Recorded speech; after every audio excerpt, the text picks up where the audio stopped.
હા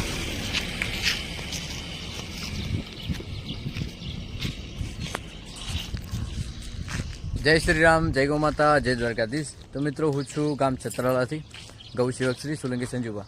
તો મિત્રો આપણે એક જીવદયાનો વગડો ગૌશાળાની સામે જ એક આપણે 10 દિવસથી કામ લીધેલું છે, એક માનવ સેવા માટે। ઉનાળાની ઋતુ ચાલુ છે તો એક સેવાનું કામ છે, તે માટે લીધેલું છે। તો એક ઓટલો અને ઠંડા પાણીના માટલા અહીંયા મૂકવાના છે। તો મિત્રો તેના માટે આપણે 10 દિવસથી કામ લીધેલું છે। મિત્રો કામ પૂરું થયું છે, પણ મિત્રો આપણે કલર કામ બાકી છે। તો મિત્રો આજે પણ એ કલર કામ કરી દેવાનું છે। તો મિત્રો તમે જોઈ રહ્યા છો કે આપ સૌના આ ઓટલો બનાવવામાં આવે છે। ઘણા બધા મિત્રોએ સાથ સહયોગ આપે છે।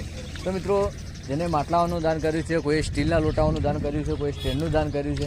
તો મિત્રો જેને પણ જે માટલાઓ આપણે કાલે પૂનમ છે બરાબર, તો કાલે પૂનમનું મુહૂર્ત કરી અને આ પરબ ચાલુ કરી દેવાની છે। તો મિત્રો ફટાફટ જેને પણ જે માટલાઓનું દાન કર્યું છે, જે બાકી હોય ફટાફટ આજે સાંજે અહીંયા લાવી દેજો। તો મિત્રો આપણે કાલ પૂનમનું મુહૂર્ત કરી દેવાનું છે। તો મિત્રો બધા મિત્રોને ખાસ નોંધ લેજો અને ખાસ વિનંતી છે કે આપણે કાલે પૂનમ છે તો કાલે મુહૂર્ત કરી દેવાનું છે। તો મિત્રો બધા મિત્રોને બે હાથ જોડીને વિનંતી છે કે ફટાફટ જે માટલા બાકી હોય લાવી દેજો। જય ગૌ માતા, જય શ્રી રામ, જય દ્વારકાધીશ।